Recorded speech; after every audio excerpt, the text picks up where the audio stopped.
ETF index mutual funds నేర్చుకుని stock మార్కెట్లో రాణించాలనుకుంటున్నారా? వెంటనే ఈ నెంబర్కి కాల్ చేయండి.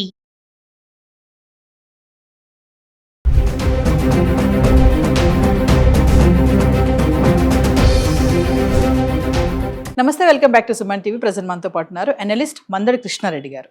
నమస్తే సార్. నమస్తే అమ్మా. సార్, బంగారం ధరలు మళ్ళీ దీని పతనం మొదలైందని అనుకోవాలంటారా? అంటే డిసెంబర్ చివరికల్లా యథావిధిగా 1,00,000కు వచ్చేస్తుంది బంగారం. ఎందుకంటే రోజు రోజు చూస్తున్నాము క్రమంగా తగ్గుతుంది. ఓకే, ఎగిసిపడినటువంటి ఈ ధర 1,30,000 దాటిన ధర ఒకేసారి ఇప్పుడు మెల్లమెల్లగా తగ్గిపోతుంది. అంటే పతనం స్టార్ట్ అయింది అనుకోవచ్చా? ఫ్యూచర్లో ఎలా ఉండబోతుంది అంటే మీరు చాలా వీడియోలు చెప్పారు, ధర తగ్గడం పెరగడం అనేది ఎవరు నిర్ణయించారని చెప్పేసి. అంటే కొంతమంది నిపుణులు చెప్పేది ఏంటంటే తగ్గే ఛాన్సెస్ ఉన్నాయి అంటున్నారు. మరి డిసెంబర్ చివరికల్లా 1,00,000 వరకు వచ్చేస్తుందా అంటే రీజన్స్ ఏంటి అంటే? ఈనాడు ఉన్న పరిస్థితులను బట్టి తగ్గడానికి అవకాశాలు పుష్కలంగా కనబడుతున్నాయి. కానీ ఈనాడు ఉన్న పరిస్థితి రేపు ఉంటుందని కానీ, రేపున్న పరిస్థితి నెక్స్ట్ డే ఉంటుందని కానీ చెప్పలేము మనం. ఒక్క రోజు 24 అవర్స్ నుంచి ఒక 1 వీక్ లోపల పరిస్థితులన్నీ తారుమారు కావచ్చు, చెప్పలేము మనం. ఇప్పుడున్న పరిస్థితిని బట్టి ఎందుకు అంచనాలు వేస్తున్నారంటే, నెంబర్ 1, పసిడి ధర తీసుకున్నా, మనం వెండి ధర తీసుకున్నా గత 15-20 రోజుల లోపల ఈ వంతులోనే వచ్చినటువంటి మార్పులు మనం గమనీయంగా గమనిస్తున్నాం. 1,50,000 దాకా టచ్ అయినటువంటి బంగారం ఇవాళ మనకు 1,20,000 పైన పక్కన నడుస్తుంది. 1,30,000 పైన పోయినట్టు బంగారం 1,20,000 అంటే ఒక 10,000 రూపాయలు సుమారుగా తేడా. ఒక వారం 10 రోజుల్లోనే 10,000 రూపాయల డిఫరెన్స్ కనబడుతుంది. అలాగే 1,80,000 దాకా పోయినటువంటి వెండి 1,50,000 దాకా వచ్చే పరిస్థితి ఏర్పడుతుంది. 30,000 రూపాయలు దాదాపు డిఫరెన్స్ కనబడుతుంది. ఎందుకు ఇలా జరిగిందని ఒకసారి అంచనాలు వేసుకుంటూ వస్తే, ముఖ్యంగా డాలరు పటిష్టంగా తయారు కావడం, అమెరికన్ బ్యాంకులు వడ్డీ రేటుని తగ్గించకుండా ఉన్నటువంటి పరిస్థితులు ఉండడం. ఎందుకంటే అక్కడ వడ్డీ రేటు తగ్గి ఉన్నాయి.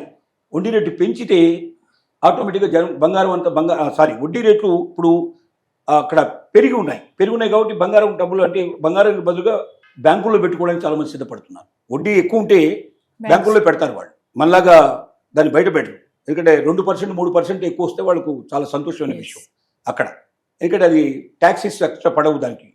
వాళ్ళు బయట ఉన్నా లోపల ఉన్నా ఒకటే, వాళ్ళకి డబ్బులు 2 రకాలు చూపించరు వాళ్ళు. అక్కడ 0% అసలు బ్లాక్ అమౌంట్ అనేది ఉండనే ఉండదు.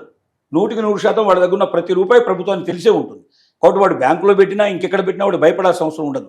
ఒక 2% ఎక్కువ లాభం వచ్చినా బ్యాంకులో పెట్టడానికి ఎప్పుడు ప్రిఫరెన్స్ ఇస్తాడు. ఎందుకంటే బ్యాంకులో డబ్బు అంటే 100% 100% గ్యారంటీగా ఉండేటువంటి సొమ్ము కాబట్టి. మూడోది ఏమవుతుందంటే, డాలర్ కూడా పతనం కాకుండా చాలా బలంగా ఉండటం వల్ల కూడా బంగారం రేటు తగ్గిపోవడానికి కారణమవుతుంది. ఇలాగా ఒకటొక్కటి మనం చెక్ చేసుకుంటూ వస్తే, ముఖ్యంగా స్టాక్ మార్కెట్లు చాలా పటిష్టంగా ఉన్నాయి. కాబట్టి దాని వైపు డబ్బులంతా కూడా స్టాక్ మార్కెట్లో పెట్టే ప్రయత్నం చేస్తున్నారు. బంగారానికి తక్కువ ప్రిఫరెన్స్ ఇస్తున్నారు.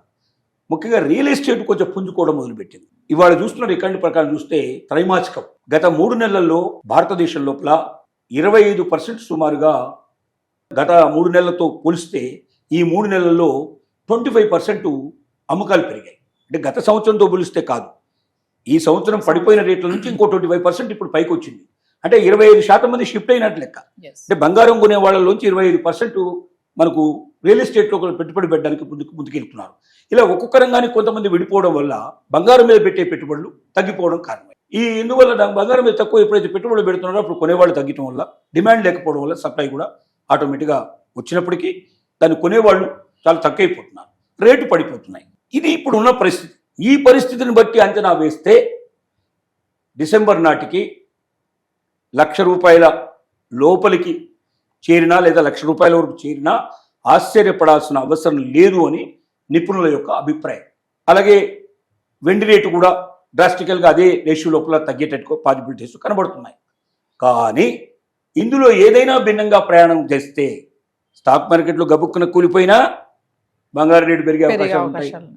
డాలర్ రేటు బాగా పడిపోయినా బంగారు రేటు బాగా పెరిగే అవకాశాలు ఉంటాయి. అలాగే మనకు బ్యాంకు రేట్లు ఒకవేళ తగ్గిపోయినా, వడ్డీ రేట్లు తగ్గిపోయినా, అమెరికాలో బ్యాంకు వడ్డీ రేట్లు తగ్గినా ఇది పెరిగిపోయే అవకాశాలు ఉంటాయి. ఇలాగా రియల్ ఎస్టేట్ ఒకవేళ మళ్ళీ పడిపోతే కూడా బంగారు రేట్లు పెరిగిపోయే అవకాశాలు ఉంటాయి. కాబట్టి ఏ కారణం చేత ప్రపంచంలో ఏ మూలన యుద్ధాలు బయలుదేరినా ఆటోమేటిక్గా బంగారు రేటు పెరిగిపోయే అవకాశాలు ఉంటాయి. కాబట్టి ఏది జరుగుతుందో మన చేతిలో లేదు. ఈ రోజు ఉన్న రేటు ప్రకారంగా, ఈ రోజు ఉన్న పరిస్థితుల ప్రకారంగా అంచనాలు వేసి నిపుణులు చెప్తున్న మాట ఏమిటంటే, డిసెంబర్ చివరి నాటికి ఖచ్చితంగా ఇది 1,00,000 రూపాయలకు దిగువగా లేదా 1,00,000 రూపాయలు దరిదాపుగా వచ్చే అవకాశాలు కనబడుతున్నాయి. రేటు పడిపోవచ్చు అని చెప్తున్నారు. కాబట్టి కొనేవాళ్ళు మాత్రం జాగ్రత్తగా ఉండాల్సిన అవసరం ఉంది. వెంటనే పర్చేజ్ చేయకుండా కొంచెం వేచి చూసే ధోరణి లోపల ఇప్పుడు తగ్గితే 1000-2000 తగ్గుతుంది, పెరిగితే ఒక 500-700 తేడా వస్తుంది. కాన్స్టెంట్గా ఉంటుందా, ఒక 10-15 రోజుల పాటు ఇదే రకంగా పెరుగుతుందా, 10-15 రోజుల పాటు ఇలాగే తగ్గుతుందా వెయిట్ చేసి.